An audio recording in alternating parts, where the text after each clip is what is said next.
నుంచి 13 విడువగా ఎడబోయగా సంఘానికి వస్తున్న మిమ్మల్ని బట్టి దేవుని తెలుస్తున్నాను.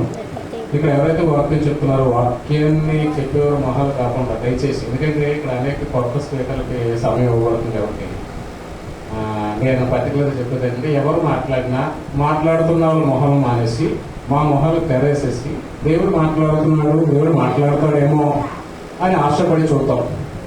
100 మాటల్లో 99 పొళ్ళు ఉన్నప్పటికీ ఒకటైనా పరిశుద్ధ దేవుడు మన కొత్త విషయం తెలియజేయడానికి మనల్ని ఆశపడితే దేవుడు మన హృదయాన్ని నింపడానికి సిద్ధంగా ఉండండి. ఆ ఒక్క విషయం గమనించండి. త్వరగా ముగిస్తాను. వాక్యంలో వెళ్ళి చిన్న ప్రార్థన. పరిశుద్ధ ప్రేమలో మీకు వందనాలు స్తోత్రాలు చేసి ఈ సాయంకాల సమయంలో ప్రత్యేక తండ్రి మా అందరం ఉద్దేశించి మా సహోదరులు ఉద్దేశించి ఇప్పుడు మాట్లాడుతున్నారు తండ్రి. నేను మాట్లాడలేదు కావాలి చేసి పరిశుద్ధాత్మ సహాయంతో మీరే మాకు నూతన మర్మాలు తెలియజేయడం సహాయం చేయడం, పరిశుద్ధాత్మ క్రియకు దయచేయమని వేరే వాక్యంలో ఉండి తండ్రి మీకు సహాయం దయచేయడం వేసుకుని అడుగుతున్నాను. ఆమేన్. హల్లెలూయా.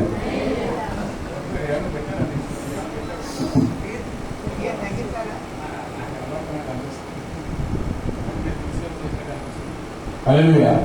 ఏం లేదండి, మనం అనేక సార్లు సంఘానికి వస్తూ ఉంటాం, ప్రార్థన చేస్తాం. ఈరోజు వాక్యాంశం ఏంటంటే మీ మంచిగా ఒక 5-6 వ్యక్తులు బైబిల్ నుంచి మనం తీసుకురావాలని ఆశపడుతున్నాను. అనేక సార్లు మనం అనుకుంటూ ఉంటాం, మీరు కాదు నేనే అనుకుంటూ ఉంటాను. అందుకే ఇప్పుడు నాకు అనేక శ్రమలు జరుగుతున్నాయి. దేవుడు అసలు మనం చూస్తున్నాడా? మనం చర్చికి వెళ్తున్నాం కదా, మిగతా వాళ్ళందరికంటే మనం ప్రత్యేకించి మిగతా పనులే ఉన్నప్పటికీ కూడా వాటిని విడిచిపెట్టి, లేదా అనేకమైన కార్యక్రమం ఉన్నప్పటికీ మనం విడిచిపెట్టి దేవుని సభ్యులు ఇంటిని అవుతున్నాం కదా, లేదా దేవుని ప్రార్థిస్తున్నాం కదా, మన ప్రార్థన దేవుడు వింటున్నాడా? అసలు దేవుడు మనం చూస్తున్నాడా? అనేక సందర్భాల్లో చాలా మందికి ఈ విషయం జరిగి ఉండొచ్చు. మన ఎంత పరిశుద్ధాత్మ ఉన్నప్పటికీ కూడా కొన్ని శాతం మనకి అలా అనిపిస్తుంది శాతం క్రీడటం వల్ల. అసలు దేవుడు ఉన్నాడంటారా? అసలు ఉంటే నా ప్రార్థనలకు సమాధానం ఎందుకు రావట్లేదు, నా ఉపవాసానికి ఏది ప్రతిఫలం అనేది మనం అనేక సార్లు ఆలోచిస్తూ ఉంటామండి. దేవుడి ఈ సాయంకాల సమయంలో మన మధ్యకి కొంతమంది మనుషులు జీవితాలు సాక్షిగా తీయడానికి ఇష్టపడుతున్నాడు. మనం గమనించినట్లయితే ఆదికాండం 16వ అధ్యాయము ఒకసారి చూద్దాం. ఆదికాండం 16వ అధ్యాయము 6 నుంచి 13 వచనం చూద్దాం ఒకసారి, లేదా స్టార్టింగ్ చూద్దాం. ఆదికాండం 16వ అధ్యాయం 11 నుంచి 11 నుంచి మరియు యెహోవా దూత ఇదిగో యెహోవా నీ మొరను వినెను. నీవు గర్భవతివై ఉన్నావు, నీవు కుమారుని కని అతనికి ఇస్మాయిల్ పేరు పెట్టుదు. అతడు అడవిగాడిద వంటి మనుష్యుడు, అతని చెయ్యి అందరి చేతులు అతనికి విరోధంగా ఉండును. అతడు తన సహోదరులందరి ఎదుట నివసించునని దానితో చెప్పగా, అది చూస్తున్న దేవుడు నీవే అను పేరు తనతో మాట్లాడిన యెహోవాకు పెట్టెను. ఎలాగనగా నన్ను చూచిన వాని నేనిక్కడ చూచితని కదా అని అనుకున్నాను. హల్లెలూయా. ఇక్కడ హాగరు ఏం చేస్తుందంటే 13వ వచనం మనం మరోసారి చూసినట్లయితే, అది చూస్తున్న దేవుడు నీవే అను పేరు తనతో మాట్లాడుతున్న యెహోవాకు పెట్టాడండి. అంటే ఏమండి, హాగరు ఇక్కడ ఏం మాట్లాడుతున్నారంటే యెహోవా దేవుడికి చూస్తున్న దేవుడు, తనతో మాట్లాడుతున్న దేవుడికి చూస్తున్న దేవుడు అని పేరు పెట్టిందండి. అంత మాత్రం కాదు, నేను చూస్తున్న దేవుడు నన్ను చూస్తున్నాడు కదా అని చెప్పి దేవుడు మాట్లాడారు. హాగరు పరిస్థితి మీరు అక్కడ గమనించినట్లయితే తన దాసి చేత వెళ్ళగొట్టబడి, ఏమండి సారా అమ్మగారి చేత ఈ దాసి చేత వెళ్ళగొట్టబడి అరణ్యంలో రోధిస్తూ ఉందండి. ఆ సమయంలో దేవుడు తనతో మాట్లాడుతున్నప్పుడు అరణ్యంలో రోధిస్తుంది. అప్పటికే హాగర్ గర్భం ధరించి ఉంది. అయితే అసూయ చెందిన సారాయి ఈమెను వెళ్ళగొట్టిన తర్వాత ఆమె పరిస్థితి రోదనకరంగా ఉందన్నమాట. అడవిలో మీకు తెలుసు కదండి, నిండి శోలాలు ఆ యొక్క అరణ్యంలో ఎటు దిక్కుతోసిన పరిస్థితిలో దేవుడు అదే ఆ మనుషుల ప్రభావం వల్ల విడిచిపెట్టినప్పుడు ఆమె ఎంతగా బాధపడుతుందంటే, ఈ నా సమస్య నుంచి లేదా ఈ యొక్క పరిస్థితి నుంచి నన్ను విడిపించేవారు, నన్ను కాపాడేవారు, నన్ను రక్షించేవారు ఎవరు లేరా అన్నట్టుగా బాధపడుతున్నప్పుడు దేవుడు ఆమెతో మాట్లాడేటువంటి దేవుడు అంటే యెహోవా దూత ద్వారా ఆమెతో అన్నాడట, నీవు మరలా వెళ్ళి నువ్వు గర్భవతమై ఉన్నావు, నువ్వు పిల్లల్ని కంటావు, ఆయనకి ఇష్మాయేలు పేరు పెడతావు, నీవు మరలా వెళ్ళి సమాధానపడి నీ యొక్క యాజమాన్యాలతో సమాధానపడి ఉండమని మరి తిరిగి వెళ్ళమని దేవుడు మాట్లాడుతున్నాడండి. ఈ హాగరికి ఏదైతే తను కోల్పోయిందో, ఏదైతే తను బాధపడుతూ ఉందో, లేదా ఏదైతే తన జీవితంలో ఒక రకమైన అవమానం భరించిందో, అయితే ఆ హాగరిని దేవుడు అలా విడిచిపెట్టి లేదు. కానీ అబ్రహాము దేవుడైన ఆ దేవుడు ఈ హాగరు కూడా తన దేవతల ద్వారా ప్రత్యక్షమయ్యి ఆమెతో మాట్లాడుతున్నాడట, నువ్వు గర్భవతి అన్నావు, ఈ సమయంలో నువ్వు ఎక్కడికి పోతావు, నువ్వు వెళ్ళి సమాధానపడి ఈ యొక్క యాజమాన్యాలతో మరలా తిరిగి ఉండమని దేవుడు మాట్లాడుతున్నాడుగా మనం చూడొచ్చు. కానీ అలాంటి హాగరికి దేవుడు ఆమె కష్టాన్ని చూచాడటండి. ఏంటి అనేక సార్లు ఆమె రోధిస్తుంది, ఎవరు వదలుస్తారా, ఎవరు ఆవిడ్ని కడ తీర్చుతారా, లేదా ఎవరైతే ఆవిడకి ఆదరణ కలుగు చేస్తారో ఎదురు చూసినప్పుడట దేవుడు ఆమెతో మాట్లాడి ఆమెకి సమాధానం కలుగు చేసి మరలా వెళ్లి దాచి దగ్గర పెన్మిటి దగ్గర ఉండమని మాట్లాడుతున్నట్టుగా చూడొచ్చు. తర్వాత మనం ఇంకొక వ్యక్తిని మనం చూసినట్లయితే లేయా అండి. లేయా కూడా అంటే కొన్ని కుటుంబాల్లో ఎలా ఉంటుందంటే కొన్ని దురవస్థలు అన్నమాట. అది కుటుంబం చెప్పుకుంటాం కానీ ఆ కుటుంబంలో మనకి సమాధానం దొరకదు. ఆ కుటుంబంలోనే, ఆ 5లోనే, ఆ 10 మందిలోనే మనల్ని ప్రత్యేకించి నింద వేసి మనం ఎందుకు పనికివాలి అన్నట్టు, మన ఆలోచన ఎందుకు పనికిరావన్నట్టు, వీడు వ్యర్థుడు అన్నట్టు, వీడు చేసేవన్నీ లేదా ఇవి చేసేవన్నీ కూడా పనికి మళ్ళీ ఉన్నట్టు, అసలు మనకి విలువ లేకుండా కొన్ని సందర్భాల్లో డబ్బును చూసో, లేదా కొన్ని సందర్భాల్లో మన తాహతను చూసో, ఆస్తులు చూసో ఆ కుటుంబంలో మనకి విలువ పడుతుంది. ₹1 సంపాదించకపోతే వాడి భూమి మీదే కాదు ఆ ఇంట్లో కూడా విలువ ఉండదండి. అనేక సందర్భాల్లో ఇప్పుడు కూడా స్త్రీలు వాళ్ళ పనులు చేసుకుంటూ సంపాదిస్తున్నారు. కానీ గమనించింది ఏంటంటే వాళ్ళ ఇంటిని ఎంత చక్కబెడతారో, ఆ 10 మందికి, ఆ 4కి ఎంత సేవ చేస్తారో గమనించడం చాలా తక్కువ అయిపోతుంటది. అనేక సార్లు అమ్మే కదా లేదా నాన్నే కదా అని మనం అనుకుంటాం. ఏదో సామెత చెప్పినట్టు ఊరంతా జయించి వచ్చినాడు కదా ఇంట్లో విలువ లేకుండా పోతున్నట్టు అనేక అవస్థలు అనేక కుటుంబాలు అలా కలుగుతున్నాయి. లేయ పరిస్థితి కూడా అలాగే ఉంది. అసలు లేకి సంబంధం ఏంటండి? ఆమె పెళ్లి చేయమని అడిగిందా యాకోబుని, లేదా యాకోబుని ప్రేమించిందా, లేదా దేవుని అడిగిందా, లేదా నాన్న అడిగిందా నాకు పెళ్లి చేయాలని లేదు. లామాన్ అనే ఆయన తండ్రి పుత్రులు చెప్పడం వలన తన చెల్లి ప్రేమించిన వ్యక్తితో ఈమెకి వివాహం జరిపించడం జరిగింది. అప్పుడు చెల్లి ఏమంటుంది, అక్క నేను ప్రేమించిన వ్యక్తిని నువ్వు ఎలా పెళ్లి చేసుకుంటావు, నాకు అన్యాయం చేసావని నీ మొహం నాకు చూపించొద్దని అలా మాట్లాడుతుందట. ఆ భర్త ఏమన్నాడంటే, నేను నీ కోసం కాదు ఇక్కడ బానిసత్వం చేసింది, నీ చెల్లి కోసం నేను బానిసత్వం చేశాను, నువ్వు జబ్బు కలిగిందానివి, నువ్వంటే నాకు ఇష్టం లేదు, నా ఏదో వద్దకు పొమ్మంటాడండి. ఎంత దరిద్రమైన పరిస్థితి అనేది ఒక ఆడపిల్లకి. ఇవన్నీ చెప్పుకోవడానికి ఎవరున్నారని మాట్లాడి తన సొంత తండ్రితో మాట్లాడడానికి వెళ్తే, నాన్న నా పరిస్థితి ఏంటి, ఎలా చేసావు, నేనేమో యాకోబుని పెళ్లి చేయమని అడిగానా, లేదా నేను ఆమె ప్రేమించానా, లేదా నాకు త్వరగా పెళ్లి చేయమని అడిగానా, ఏంటి నా పరిస్థితి, చెల్లేమో చూస్తే అలాగే నా మీద బాధపడుతుంది, నా భర్త ఏమో నన్ను కట్టుకున్నాడు, నేను ఇష్టం లేదు పొమ్మన్నాడు, ఏంటి నా పరిస్థితి తండ్రి అంటాడట. ఏమో నాకైతే తెలియదు, ఇప్పటివరకు ఏదో కష్టపడి పెంచి పెళ్లి చేశాను, పెళ్లి అయిన తర్వాత మీ భార్య భర్తలు ఎలా పడతారో పర్వాలేదు అని చెప్పి ఆయన అంటాడండి. అంటే మీకు నేను చరిత్ర సిచ్యువేషన్ ఎందుకు చెప్తానంటే, అలాంటి సిచ్యువేషన్ మన జీవితంలో అనేక ఉంటాయండి. మనం ఉంటున్నాం, ఇంట్లో ఉంటాం తప్ప, మనం ఉంటున్నాం చేస్తున్నాం తప్ప, సమాజంలో ఉండలేదు, ఆ కుటుంబంలో ఉంటాం తప్ప మనకి ఏ రకమైన గుర్తింపు ఉంటుంది కదా. అనేక అవమానాలు జరుగుతూ ఉంటుంటాయి. పరిస్థితి కూడా అలాగే ఉందండి. ఆ పరిస్థితి అలా ఉన్నప్పుడు అది ఏం చేయాలో అర్థం కాక ఇంటి వారు పట్టించుకోవట్లేదు, చేసుకున్న భర్త పట్టించుకోవట్లేదు, చేసుకున్న భర్త నన్ను హీనంగా చూస్తున్నాడు, అయితే నేను ఏం చేయాలన్నప్పుడు ఆమె ఏం చేస్తున్నారండి, దేవునికి రోధిస్తుందండి. దేవునికి రోధించడం ద్వారా సమాధానం వచ్చినట్టు చూస్తాం. అనేక సార్లు మన స్త్రీలు సమాజంలో కూడా, ఈ సమాజంలో స్త్రీలు వాళ్ళకి ఒక చిన్న కష్టం జరిగితే ఆ కష్టాన్ని షేర్ చేసుకోవడానికి మినిమం 100 మందితో చెప్తారటండి. 100 మందికి చెప్తే తన భారం తగ్గుతుందేమో అని చెప్పి ఈ లోక వాటిక ప్రకారం నీ పొరుగు పంచుకుంటేనే కదా నీ భారం తగ్గుతుందని మన సమాజంలో వాటిక ఉంది ఒక సామెత. అలా ఆధారపడి 100 మందితో చెప్తారండి, కానీ ఏ ఒక్కరి నుంచి సమాధానం రాదు. నేను మనం చెప్పినట్టుగా నీ సమస్య ఎదుటి వారికి వెళ్ళిన తర్వాత నీ వరకు ఉన్న సమస్య దానికి అవతల లేకుండా పోయి నువ్వు అవమానం గురవుతావు తప్ప నీకు సమాధానం అయితే రాదని దేవుడు మాట్లాడుతున్నాడు. 100 మందితో చెప్పుకొని పంచుకునే బదులు నీ రహస్యంగా నీ తలుపేసుకుని గదిలో దేవునితో మాట్లాడి ప్రార్థిస్తే దేవుడు సమాధానం ఇస్తానని చెప్తున్నాడు. దీన్ని బట్టి ఈ పరిస్థితి అలాగే ఉన్నప్పుడు కూడా దేవుడు చూస్తున్నాడా అని ఆమె అనుకుండొచ్చు. అయితే మనం చూద్దామండి, ఆదికాండం 29వ అధ్యాయం, ఆదికాండం 29వ అధ్యాయం 6 నుంచి 11. మరి ఆదికాండం 29 31 నుంచి 35 చూద్దాం. లేయా ద్వేషింపబడుట యెహోవా చూచి ఆమె గర్భము తెరచును. రాహేలు గొడ్రాలై ఉండెను. లేయా గర్భవతి అయి కుమారుని కని యెహోవా నా శ్రమను చూచుచున్నాడు కనుక నా పెనిమిటికి నన్ను ప్రేమించెను కదా అనుకొని అతనికి రూబేను అని పేరు పెట్టాను. తర్వాత చదువుతాను 33 కూడా.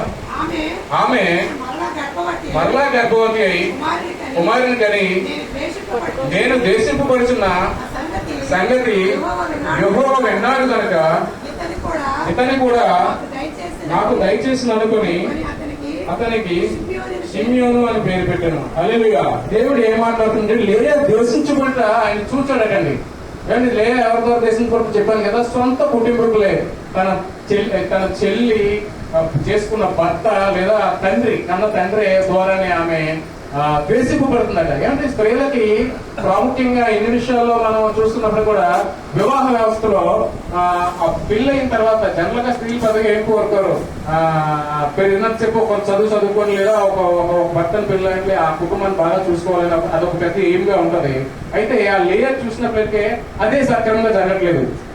నేను చెప్పాను కదా, కుటుంబంలో ఉన్నటువంటి దురవస్థలో అవస్థలో ఉండడం లేదు, ఈవిడ దురవస్థలో ఉందండి. చెప్తలని సఖ్యంగా ఉన్నప్పుడు దేవుడికి ప్రార్థిస్తుందండి. ప్రార్థించినప్పుడు దేవుడు ఏం చేశాడట, ఆమె ద్వేషింపబడితే చూశాడటండి. రెండవ వాక్యం అంటున్న తర్వాత ఆమె ప్రార్థన కూడా విన్నాడట. విని ఏం చేశాడండి, ఆమె గర్భాన్ని తెరిచి ఆమె కుమారుని ఇచ్చాడట. రెండవ కుమారుని కూడా ఇచ్చాడు. రెండవ కుమారుని ఇచ్చినప్పుడు ఆమె పేరు పెడుతుందండి. ఏమంటే పేరు షిమ్యోను అని పేరు పెడుతుంది. తర్వాత చూద్దాం 33. ఆమె మరలా గర్భవతి కుమారుని కని ద్వేషింపబడుచున్న సంగతి యెహోవా విన్నాడు కనుక ఇతను కూడా నాకు దయచేసి అతను షిమ్యోను అని పేరు పెట్టాను. ఆమె మరలా గర్భవతి కుమారుని కని తుదకు ఈసారి నా పెనిమిటి నాతో హత్తుకొని ఉండును. అతనికి 3 కుమారులు కంటిననుకుని అందుచేత అతనికి లేవి అని పేరు పెట్టాను. హల్లెలూయా. దేవుడి తండ్రి ఏం చేస్తున్నాడు, భర్త హత్తుకొని ఉన్నాడట. దేవుని ప్రార్థించింది. దేవుడు ఆమె కష్టాన్ని ఆమెను దేశించబడట ఆయన చూశాడు. ఆమె మొర విన్నాడట. విని గర్భం తెరిచాడు. అలా తెరుస్తూ ఒక కుమార్తె ఇంకో కుమారిస్తే ఆమె అంటుందట, ఇప్పటి వరకు ఫ్లెక్స్ అయిపోయినట్టే ఒక అర్థమైనట్టు వ్యధలో పడిపోయిన ఆమె మనసుతో మాట్లాడుతుందట. దేవుడు నన్ను చూశాడు, దేవుడు నన్ను ప్రేమిస్తున్నాడు, నా అవమానం తీసివేశాడు, ఏమంటే నాకున్న నిందలు తీసివేశాడు, నా భర్త నన్ను ఎంత అసహాయపడేవాడు, ఆయన నా భర్త నన్ను హత్తుకుంటున్నాడు. ఈసారి నేను 3వ పెట్టను కానీ ఆయనకి ఏం పేరు పెడతానండి, లేవి అని పేరు పెట్టదా. అలాగా దేవుడు మన లేవి యొక్క కష్టాన్ని లేదా ఆమె అవమానం తీసివేసి అవమానాన్ని బదులుగా రెట్టింపు ఘనతను దయచేసి దేవుడు ఆమె ద్వేషించడానికి చూశాడటండి. అంత మాత్రం కాదు, ఆమె చేసిన ప్రార్థన విన్నాడట, సమాధానం దయచేశాడు. తర్వాత ఇంకో వచనం చూద్దాం. ఆమె మరలా గర్భవతి కుమారుని కని ఈసారి యెహోవాను స్తుతించను అనుకుని యోధా అని పేరు పెట్టను. అప్పుడు ఆమెకు కాను కూడిగెను. ఏమండి ఆమె ఏం చేస్తుందంటే, అప్పటి వరకు బాధపడిన ఆమె దేవుని స్తుతించడం మొదలు పెట్టిందండి. అప్పటి వరకు ప్రార్థించడం వేరు, స్తుతించడం వేరు. గమనించారు, మనం ప్రార్థించేటప్పుడు ఓన్లీ మన విన్నపాలు లేదా మన రిక్వెస్ట్ మాత్రం దేవుడి దగ్గర పెడతాం. స్తుతించాలంటే మన హృదయం సంతోషంగా ఉండాలి. ఆమెకి ఏమండి సంతోషం కలిగింది కదండి.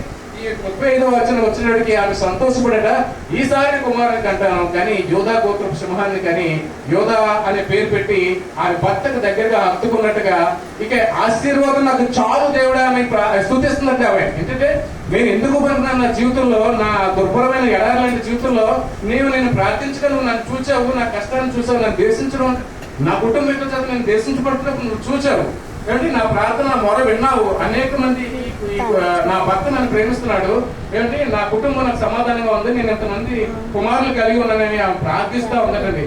అదే చెప్తాడు దేవుడు. ఆ దేవుడు అంటే తన నమ్ముకున్న బిడ్డలను ద్వేషించబడడం ఎవరికి దేవుడికి అసలు ఇష్టపడటండి.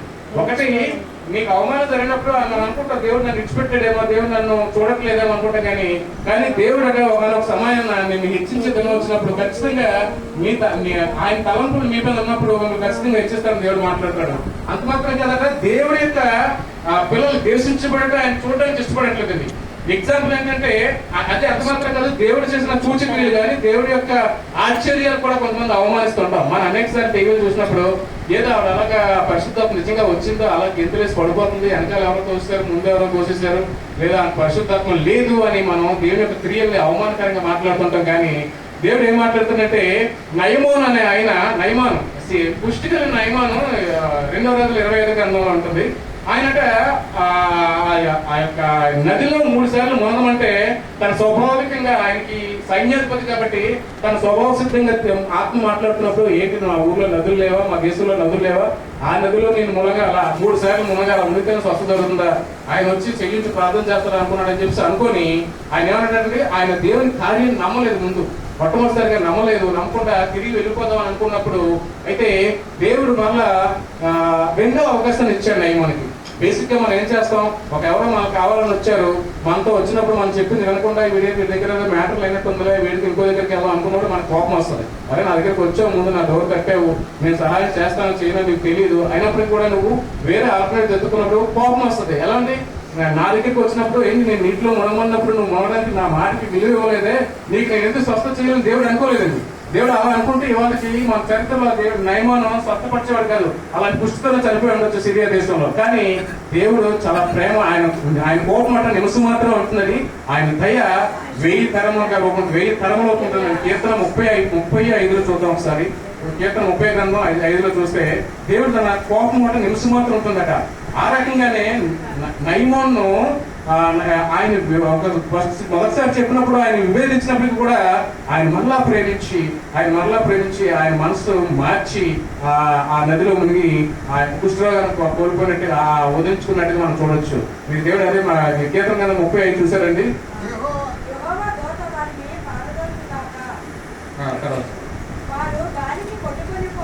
కీర్తనలో 35